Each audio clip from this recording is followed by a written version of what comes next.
കേസിനെ തുടർന്ന് ഒളിച്ചു നടന്ന പാലക്കാട് എംഎൽഎ രാഹുൽ മാങ്കൂട്ടത്തിൽ ഒടുവിൽ വോട്ട് രേഖപ്പെടുത്താനായെങ്കിലും പുറത്തെത്തി. തികച്ചും ഒളിജീവിതം എന്ന് തന്നെ പറയാം. കാരണം കർണാടകയിലും ബാംഗ്ലൂരിലും ഒക്കെയായിട്ട് പല പല റിസോർട്ടുകളിലും ഹോം സ്റ്റേകളിലും ഒക്കെ രാഹുൽ മാങ്കൂട്ടത്തിൽ 2 ആഴ്ചയോളമാണ് ഒളിച്ചു താമസിച്ചത്. കേസ് നിലനിൽക്കുകയാണ്. മാത്രമല്ല, രാഹുൽ മാങ്കൂട്ടത്തിനെതിരായ ആദ്യ ബലാത്സംഗ കേസ് ക്രൈംബ്രാഞ്ചിന് കൈമാറിക്കൊണ്ടുള്ള ഉത്തരവും വന്നു കഴിഞ്ഞു. SP പൂങ്കുഴലിയുടെ നേതൃത്വത്തിലുള്ള പ്രത്യേക സംഘമാണ് കേസ് അന്വേഷിക്കുന്നത്.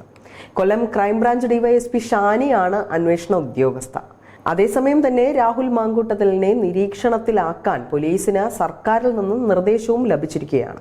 ഒളിവിലേക്ക് പോകാൻ രാഹുലിനെ അനുവദിക്കരുത് എന്നാണ് പോലീസിന് സർക്കാരിൽ നിന്നും ലഭിച്ചിരിക്കുന്ന നിർദ്ദേശം. രാഹുലിനെ പോലീസ് പിന്തുടരും. ഹൈക്കോടതിയിൽ നിന്നും മുൻകൂർ ജാമ്യ ഹർജിയിൽ അനുകൂല വിധി ഉണ്ടായില്ല എങ്കിൽ അറസ്റ്റ് ചെയ്യുക തന്നെ ചെയ്യും.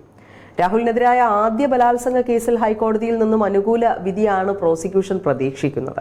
ഈ സാഹചര്യത്തിലാണ് റഡാറിൽ തന്നെയുണ്ട് രാഹുൽ എന്ന് ഉറപ്പിക്കുന്നത്.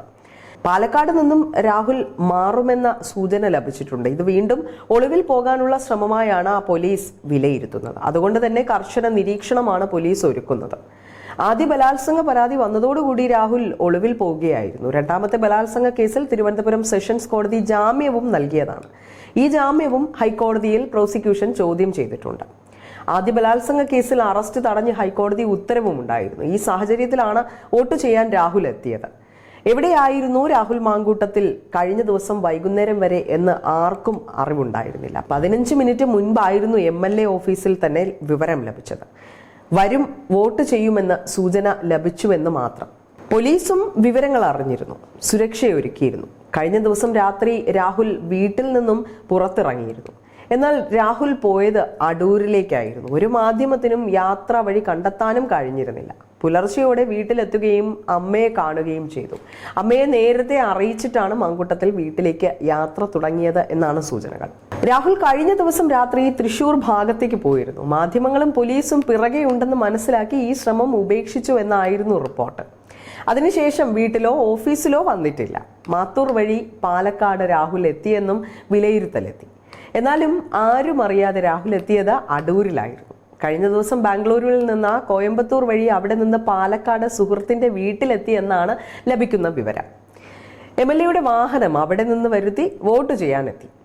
3 ദിവസം മുൻപ് വരെ പോലീസ് അന്വേഷണ സംഘം രാഹുലിന്റെ നീക്കങ്ങൾ നിരീക്ഷിക്കുന്നുണ്ടായിരുന്നുവെന്നാണ് അവകാശവാദം. പക്ഷേ രാഹുലിനെ കുറിച്ചൊരു തുമ്പും പോലീസിന് കിട്ടിയിരുന്നില്ല. മുൻകൂർ ജാമ്യം ലഭിച്ചതോടുകൂടി അത് നിർത്തി. 15 ദിവസത്തെ ഒളിവ് ജീവിതം അവസാനിപ്പിച്ച് രാഹുൽ മാങ്കൂട്ടത്തിൽ പാലക്കാട് എത്തിയത് മുൻകൂട്ടി നിശ്ചയിച്ച പ്രകാരമായിരുന്നു.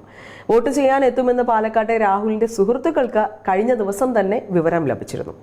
രണ്ടാമത്തെ ബലാത്സംഗ കേസിൽ മുൻകൂർ ജാമ്യം ലഭിച്ചാൽ രാഹുൽ വോട്ട് ചെയ്യാൻ എത്തുമെന്നായിരുന്നു അറിയിപ്പ്. കഴിഞ്ഞ ദിവസം ഉച്ചയ്ക്ക് മുൻകൂർ ജാമ്യം നൽകിയ വിധി വന്നതോടുകൂടിയാണ് രാഹുലിന്റെ വരവ് അനുയായികൾ ഉറപ്പിച്ചത്. MLA ആയ ശേഷമുള്ള രാഹുലിന്റെ ആദ്യ വോട്ടായിരുന്നു ഇത്തവണത്തേത്. രാവിലെ വോട്ട് ചെയ്യാൻ എത്തിയാൽ തിരഞ്ഞെടുപ്പ് ദിവസത്തെ ചർച്ചാ വിഷയം ഇതാകുമെന്നും അത് ദോഷകരമാകുമെന്നും മുൻകൂട്ടി കണ്ടാണ് വൈകുന്നേരം വോട്ട് ചെയ്യാൻ എത്തിയാൽ മതിയെന്ന തീരുമാനത്തിലേക്ക് എത്തിയത്. ബൊക്കെ നൽകിയായിരുന്നു കോൺഗ്രസ് പ്രവർത്തകർ രാഹുലിനെ സ്വീകരിച്ചത്. രാഹുൽ ഉച്ചയ്ക്ക് തന്നെ പാലക്കാട് എത്തിയിരുന്നുവെന്നും വോട്ടെടുപ്പിന്റെ അവസാന മണിക്കൂറിനായി കാത്തിരിക്കുകയായിരുന്നുവെന്നുമാണ് വിലയിരുത്തപ്പെട്ടത്. പാലക്കാട് നഗരസഭയിലെ കുന്നത്തൂർ മേട് സൗത്തിലെ സെന്റ് സെബാസ്റ്റ്യൻ സ്കൂളിലെ ബൂത്ത് നമ്പർ 2 രാഹുൽ വോട്ട് ചെയ്യാനെത്തിയത്. കോൺഗ്രസിന്റെ സിറ്റിംഗ് സീറ്റായ ഈ വാർഡിലാണ് രാഹുൽ താമസിക്കുന്ന ഫ്ളാറ്റുമുള്ളത്. സത്യം വിജയിക്കുമെന്ന് രാഹുൽ മാങ്കൂട്ടത്തിൽ മാധ്യമ പ്രവർത്തകരോട് പറഞ്ഞിരുന്നു. വോട്ട് ചെയ്യാൻ എത്തിയ രാഹുലിനെ കൂക്കുവിളിയോടെയാണ് CPM പ്രവർത്തകർ എതിരേറ്റത്. പീഡന പരാതി വന്നതിന് പിന്നാലെയാണ് രാഹുൽ മാങ്കൂട്ടത്തിൽ ഒളിവിൽ പോയതും ഇതിനിടെ ആദ്യ പീഡന കേസിൽ ഹൈക്കോടതി രാഹുലിന്റെ അറസ്റ്റ് തടയുകയും ചെയ്തിരുന്നു.